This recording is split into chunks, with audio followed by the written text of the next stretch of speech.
Salat itu adalah ibadah yang diterima langsung dari Allah. Jadi ilham yang masuk ke dalam diri Rasulullah Muhammad SAW yang kemudian menggambarkan tata cara salat itu. Makanya Rasulullah setelah menerima ini turun kembali ke bumi. Apa yang dikatakan oleh beliau? Sallu kama ra'aitumuni usalli. Wahai kalian umatku, salatlah kalian sebagaimana kalian melihat aku salat. Jadi Rasulullah Muhammad SAW menerima perintah ini langsung dari Allah. Kalau misalnya dikatakan apakah Allah mempraktekkan? Allah bukan makhluk. Sekali lagi saya katakan Allah bukan, Allah Khalik, dan Rasulullah Muhammad SAW tidak melihat wajah Allah.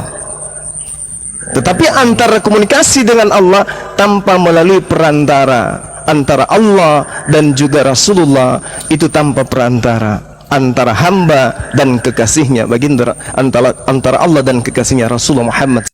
Abraham alaihissalam dan para nabi sebelum-sebelumnya, bahkan termasuk Yesus, ternyata sholat. Saya sebetulnya tertarik sebetulnya dengan konsep di Islam ini, walaupun kan ortodok ya, bahwa wahyu itu langsung dari Tuhan, ya kan, tidak melalui perantara lagi. Tetapi ketika sudah masuk dalam wilayah hal-hal yang sifatnya teknis dalam bahasa umum, dalam bahasa muslim sering kita dengar dengan syariat atau furu', katakanlah sholat. Nah, ini yang perlu detail harus dipahami oleh orang di luar Islam, termasuk kami. Apakah betul original syariat yang diperintahkan oleh Tuhannya Muhammad itu sama dengan yang sekarang? Karena kalau hanya sekedar menerima perintah, bagaimana Tuhan memberikan perintah itu? Cara Tuhan memberikan perintah kepada Nabi, apakah Tuhan menampakkan zatnya, memperagakan sholat itu atau bagaimana?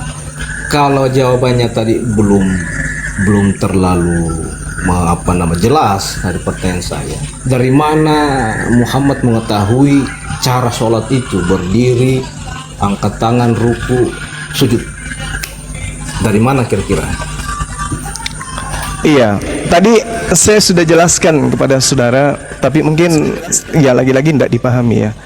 Wa ma kana li basharin ayyukallimahullahu illa wahya aw min wara hijab au yursila rasulan. Jadi Allah tidak pantas kemudian berbicara langsung kepada manusia kecuali melalui perantaraan wahyu. Yang terjadi ini adalah di belakang tabir. Jadi Allah kemudian memberikan perintah salat itu di balik tabir. Yang tahu hanya Allah dan juga hanya Allah yang tahu dan baginda hanya Allah yang tahu dan baginda Rasulullah Muhammad sallallahu alaihi wasallam. Tidak ada orang yang bisa paham di sana. Karena ini adalah dimensi Siratul Muntaha.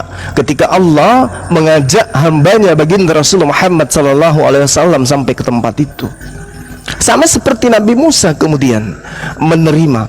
Apakah kemudian ketika dikatakan di Keluaran 33 nomor 20, tidak ada manusia yang bisa hidup melihat Tuhan? Itu data. Lalu Musa bertemu siapa kalau begitu? Kan dia bercakap-cakap. Dia bertemu dengan siapa? Itulah yang dimaksud di balik tabir. Illa wahyan aw min wara.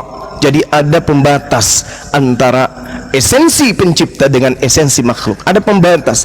Tapi kemudian Sang Khalik sendiri ini yang kemudian kontak dengan hambanya tanpa melalui perantaraan. Hanya dibatasin oleh batas. Batas apa itu?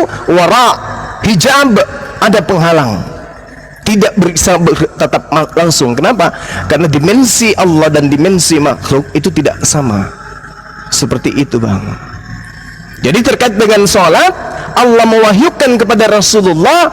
Rasulullah kemudian diberi tugas untuk mengajarkan sholat itu.